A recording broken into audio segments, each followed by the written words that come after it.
Hey Academy Answers, welcome to the podcast.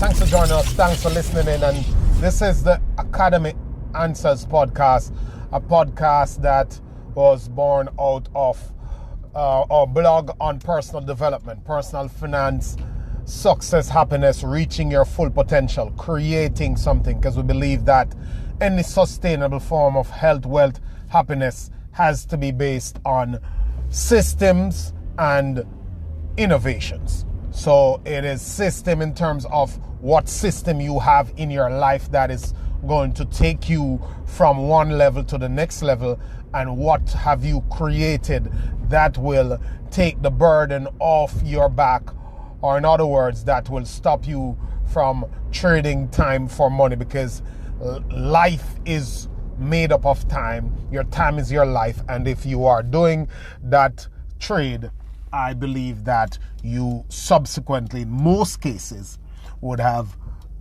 put your life in a point of spending it doing a lot of routine stuff, and you would have missed out on most of the things that is meaningful to you. The time for money trade is probably the biggest stressor. It's probably the most unproven way of becoming wealthy and successful. It doesn't work. There was a time when you could go to school, go to college, get good grades, get a job, and plan for retirement, and you maybe get out there at 55 and you'd have some money saved up, and if you saving, you probably was getting 8%. I was in the bank, incidentally, I was in the bank one day, and I got into conversation with this lady, and she was saying that my husband used to get 16%, so we just put it in the bank, and we lived a good life. That is okay. Those days are gone, never to return. Gone, never to return. Now you cannot save to retire. You have to invest to retire, because if you try to save to retire, that money will not be enough. You know, everybody can double their salaries in America, but if you're waiting on the system to double it for you, it takes about 120 years to double your salary in the US today. And by the time you get around to that 120 years, the real rate of increase probably would come around back to about, even if you could live to 120, you would come around back to somewhere in the region of, I don't know, 80%, 75%, because inflation rate would have taken a good chunk of it. So we understand that. We know what is going on out there, despite the whole substrata, or for want of a better word, the whole system that is set up to protect that. The media, the indoctrinated belief system that our parents have, that we are trying to hand down to our kids because we don't like change and we don't want to think about it, and that's what we know, and that's what is set up, and it is being plugged, and it is the norm. Nobody want to break away from it, so we still have the children trying to tell them to go to school, get a job. One guy called me and said, "Hey, Lowen, how come you telling them the kids don't go to college, and what if they want to be a doctor?" I'm like, I'm not telling the kids not to go to college if they want to be a doctor and an engineer, but most of us are shoving our children into these careers. Our children don't really want to, but this is the era, and they're pushing back. The kids are pushing back. The millennials are pushing back. They're saying, we don't want that. It doesn't make us happy. There are so many people out there who have all these top-notch, high standards, or coveted, reputable, admirable positions, and they are unhappy and miserable. They're working 100 hours a week, and they're doing something that they don't love.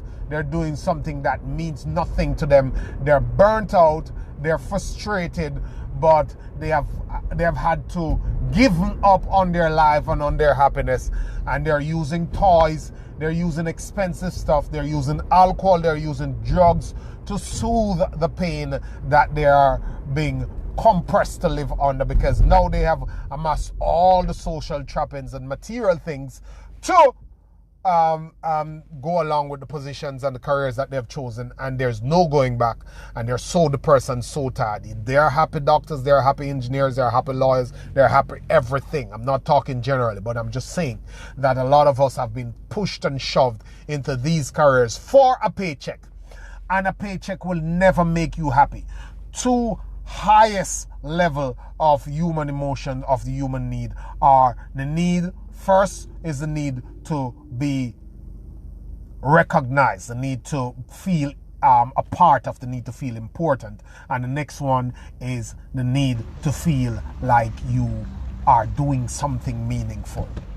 And if you don't do something you love, you live forever miserable. And because we'll spend the greater portion of our life working or preparing for work. So imagine you're in a work that doesn't energize you, that doesn't make you feel impactful, that doesn't make you feel like you have something to contribute. So we are saying that we all have potential, we all have abilities. We're saying that we're not trying to make these things. They're already there. We're cultivating them. And while we pray, we must understand that there are, I'm a religious person, and there are a lot of religious people who listen to this podcast. But we must understand that while we pray, we must now come to the understanding in this day and age that God doesn't do certain things. God doesn't build tables, as T.D. Jakes would say. He gave us trees. God doesn't make buildings. He gave us stones and sand. What God does is as with the story of the talent. He gave you the talent, you double it. If you get one, you give back two. You get two, you give back four. The same 100-fold, the same doubling each time. So you have something that God has put in you. And the way to know is to get attuned to your desires. What do you want? What do you feel happy doing? What energizes you? What motivates you? What make you forget that you did not sleep yet or you did not eat yet? And you are supposed to use that to create something that can enrich your life, that can improve the quality of your life and make you have something to contribute to the world, because we will be happy when we contribute. Nothing feels better than service. Nothing feels better than giving back. And you and I get to live the life we live today. We get to live in this beautiful times when there's cell phones, there's technology, there's the internet, there is everything else, there's cars, there's airplanes. We get to do this and we get to have this experience, the best times in the history of the planet. We get to have this experience because people bought into the concept of fulfilling their potential, paying something into the world. When Edison, I often use this example that when Edison was making the light bulb, he wasn't trying to light his bedroom. He was trying to light the planet. And that he did. So we have a duty. We all have a duty to pay something into this world. And it is not that I don't have to do it, somebody else can do it. But you know what will happen to you if you think that way? What will happen to you is that you will think that you can shortchange the world, but you're connected to the world. You will think that you can shortchange the world and be okay, but it doesn't work that way. You're connected to the world because that which you are to give is the same thing that you need to receive to feel fulfilled, impactful, and happy. I'll say that again. That which you are to give is the same thing you are to receive to feel fulfilled and happy. So, if you are to give your blessings of being a great interior decorator to the world, to your customers, your clients who are part of this world, who are out there, if you are to give that, you can say, oh, I don't want to do that. I'll just go to my job as a secretary, or I go to my job as XYZ or as a carpenter or whatever, and I won't do that. Although I'm talented and although that's what energizes me and that's what makes me feel good and that's what I love doing. I won't do that. I'll go do this other thing. So you're not giving that gift that is in you. While you go to do the other thing, you'll be unhappy because you need to receive the fulfillment from that gift, from giving that gift. So you cannot shortchange the world and become happy, because if you're living in contradiction of who you really are, there's no way to be happy. So understand that normal, I think I'm basing off the question. I've never taken a whole so long 10 minutes to get to the answer to a question that I've been asked about what is wrong with normal. I went off on a rant here. What is wrong with normal? It's like driving without insurance. Nothing is wrong with driving without insurance. You could go where you want to go and you could come back home. You could, let's say the police remove themselves from the whole picture, the law, and it's okay to drive without insurance. Nothing is wrong with going along without it. But if you live in a hectic place where there are a lot of cars and a lot of traffic, you run a high risk of having to replace the whole thing if something goes wrong. Like you could let's use the house. Take cars out. Let's use the house insurance. You could reach to 60 and it's burned flat to the ground. Where are you going to live? What are you going to do at 60 years old?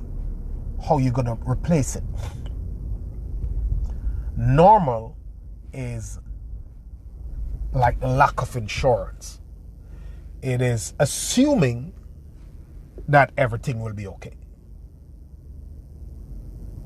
Meaning, your normal job, your normal life, outsourcing your freedom and your happiness to something and somebody else, and then one day you wake up and it's all taken away. Why? Because you are pulled into a system where someone else is using you to build their ultimate dream. Means that any minute they could replace you and you would not be in control of your life. The more control you have of your life and your outcomes, the more likely you are to dictate what those outcomes are. The more control you have of your life and your outcome, the more likely you are to dictate the outcome that you desire to achieve that result that you want. If you leave it to the world and you leave it to someone else, who knows what will happen? And that's what normal is doing. So normal is not something to protect, is not something to aspire to. Normal is something to escape from. The normal life is going to work and hand to mouth and live and be okay because the money is coming on Friday. I'll be all right. But in the middle of all of that, there is life, eventualities, things happen. So a transmission broke in the car, something happened in the house, some medical issues, some family need help, you have some emergency situation that you need a chunk of cash. If you don't have that because you are thinking everything will be normal, then you start to fall behind. And if you get 3, 4, 5 of that stuff in a run, in a spell, you have a bad spell, then you easily end up in a terrible position. And if a job loss follows that, then all hell break loose because you're living normal. Normal mean you have outsourced your entire financial freedom in this example to something else, to someone else. You are not in charge of your income and your income streams. That is normal as far as economics is concerned, personal economics, personal finance is concerned. And if you're trying to do that, then you are not able to withstand any form of shock. And shock do come. Shock comes, bad times comes in everyone's life. There are those times. And those are the times that really push people over the edge. They break people and they send things in a spiral.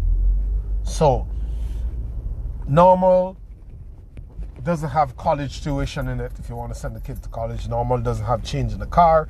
Normal doesn't have living a good life after you retire. None of that has normal in it. Normal has stresses, frustrations just waiting to happen, because you cannot take anything outside of that straight, smooth line that you run every day. So many people have ridden normal for a long time, 15 years, 20 years, 25 years, riding normal, going well, and then hell break loose, and then all of a sudden the rest of their lives is turned upside down. The only way to live is to live a growth-oriented life. A life that takes you to the next level, and a life that puts you in control of more of the things that are important to you. A life that puts you in control. You have the handle on the important things to you. Your finances, your personal life, your religious life. Being able to influence those results in one way or the other is the only way to secure your happiness, especially down the road. Because life have a funny way to come at you at the worst times. And when you're old and your knees are weak and your back is hurting and you can't walk around for a long time and you can't stand for a long time, and you don't want to walk through 15 stores, you're gonna need financial resources to leverage your time and your energy. You won't like to be in some stupid position, clipping coupons, trying to get to the next store because it's too expensive here, trying to find a cheap guy to fix the car because he's cheap and then he give you an awful job, trying to do everything on your own when you don't have the energy. You want to be able to be in a position to be able to take care of these things and live a quality life. Everything is about the quality of life you can live. So normal is not something to protect. Normal is not something to aspire to. Normal is something to escape. Have a good one, guys. Always a pleasure coming to you.